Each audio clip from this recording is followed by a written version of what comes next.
আমরা আশা করছি আজকে সন্ধ্যা থেকে বিদ্যুৎ পরিস্থিতির কিছুটা হলে উন্নতি হবে। যখন ভুল নীতি আপনি গ্রহণ করবেন একটি সময় তার মাসুল হয়। বঙ্গোপসাগর কিন্তু রাফ থাকবার কারণে সামিট টার্মিনালে সে কার্গোটা কিন্তু রিলিজ হতে পারছে না। বর্তমানে কি অবস্থায় আছে এই বিষয়টা আপনারা গণমাধ্যম লিখছেন এবং এই সমস্যা মোকাবেলার জন্য আমরা সর্বোচ্চ চেষ্টা করছি। সপ্তাহখানেকের মধ্যে ঠিক হবে সেটা ঠিক কিছুটা আমরা দেখেছিও খানিকটা। হঠাৎ করে আবার কেন লোডশেডিং, আবার কেন সিএনজি লাইনে এত গ্যাস লাইনে এত।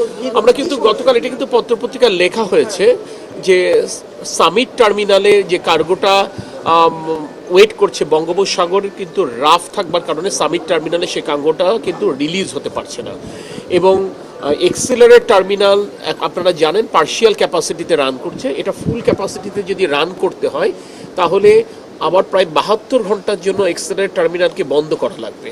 বে অফ বেঙ্গলের রাফ থাকবার কারণে আমরা cargo still waiting for discharge. That is the problem. আচ্ছা, আমার কথা হচ্ছে অবশ্যই ভোগান্তি চরমে, এ ব্যাপারে কোনো দ্বিমত নেই। আমরা বারবার সে কারণে বাংলাদেশের জনগণের কাছে দুঃখ প্রকাশ করছি। প্রাকৃতিক দুর্যোগের কাছে তো আমাদের কারোরই কিছু করবার নেই। আমরা তো এটা অসহায়, আত্মসমর্পণ করতে হবে প্রকৃতির কাছে। প্রকৃতি স্বাভাবিক হলে ইনশাল্লাহ আমরা এই গ্যাসটা ডিসচার্জ করতে পারবো এবং সেক্ষেত্রে গ্যাস সাপ্লাই স্বাভাবিক হবে। কিছুটা এই সিদ্ধান্তটা আমরা নিইনি তো এখনো, এটা এখনো তো নিইনি। বিদ্যুতের এত সংকট কেন? বিদ্যুতের সমাধান এটা তো গ্যাস যদি আপনি পর্যাপ্ত সাপ্লাই না করতে পারেন তাহলে বিদ্যুতের সংকট হবে, পাওয়ার প্ল্যান্টটা না দিতে পারে। তারপর আমরা একটা কৌশল নিয়েছি, আমরা সেই কৌশলটা গতকাল সন্ধ্যা থেকে নিয়েছি। আমরা আশা করছি আজকে সন্ধ্যা থেকে বিদ্যুৎ পরিস্থিতির কিছুটা হলে উন্নতি হবে ইনশাআল্লাহ। আমাদের হাতে যতগুলো বিকল্প ছিল আমরা সকল বিকল্প নিয়ে কাজ করছি। আপনারা দেখেছেন গতকাল ঢাকা ক্লাবে যে সেমিনার হয়েছে সেখানে বিশেষজ্ঞরা ছিল, মতামিম ছিলেন, ডক্টর এজাজ ছিলেন, শামসুল হক ছিলেন, তারা বিশেষজ্ঞ মত দিয়েছেন। আমরা ব্যবসায়ীদের সাথে কথা বলছি, তাদের কোনো বুদ্ধি আছে কিনা, তাদের কোনো পরামর্শ আছে কিনা আমরা জানতে চাচ্ছি। ইভেন আপনাদের কাছেও যদি কোনো বুদ্ধি পরামর্শ থাকে আমরা ওয়েলকাম করছি। এর বাইরে বললেন বিদ্যুৎ সন্ধ্যা বিকেল নাগাদ হয়তো বিদ্যুৎ স্বাভাবিক কিছুটা হবে। আমরা বলেছি পরিস্থিতি উন্নতি হবে কিছুটা হলো। বিদ্যুতের ক্ষেত্রে সার্বিকভাবে সব জ্বালানি বিদ্যুৎ মিলে আপনি কতদিন সময় দিবেন মানুষের? দিন কাল বলা জানতে চায় মানুষ।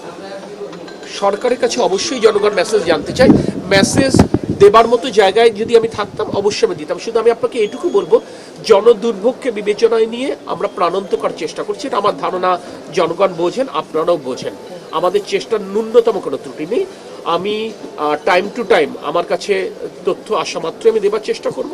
আমি আপনাদেরকে এটুকুই বলতে পারি যে প্রকৃতির হাতে আমাদের আসলে আমাদের কিছু কোনো হাত নেই। প্রকৃতির সাথে আপনি আমি যুদ্ধ করে টিকে থাকতে পারি, কিন্তু একটি সময় আমাকে আত্মসমর্পণই করতে হয়, যেটা আমরা পারছি না। সামিট টার্মিনালে সেখানে আমরা এলএনজি ডিসচার্জ করতে পারছি না এবং আমরা যেটা বললাম যে অ্যাক্সিডেন্ট ইজ অ্যাক্সিডেন্ট, সে কারণে এক্সিলারেট টার্মিনাল থেকে আমরা এখনো ফুল ক্যাপাসিটিতে কাজ করতে পারছি না। দেশি উৎপাদন রাতারাতি বাড়ানো সম্ভব না, এটা আপনারা জানেন, একটা দীর্ঘমেয়াদী একটা ব্যাপার। আজকে আপনারা ইউএস বাংলাদেশ চেম্বার এসেছিল, আমরা তাদের কাছে তো এলএনজি সাপ্লাইয়ের ক্ষেত্রে আমরা তাদের সাথে কোঅপারেশন সিক করেছি। যখন ভুল নীতি আপনি গ্রহণ করবেন একটি সময় তার মাসুল হয়। বিগত সরকারগুলো কোনো মধ্যমেয়াদী, কোনো দীর্ঘমেয়াদী কোনো সমাধান সূত্র খোঁজেননি, তাৎক্ষণিক সমাধানের পথে গেছে বলে আজকে হঠাৎ করে একটি সংকট হয়েছে। সেই সংকটের সময়টা হয়তো আজকে এসেছে, আজকে না হলে হয়তো আগামীকাল আসতো, আগামীকাল না হলে হয়তো পরশু দিন আসতো। একটি সময় এই পরিস্থিতির মুখোমুখি আপনাকে আমাকে হতেই হবে।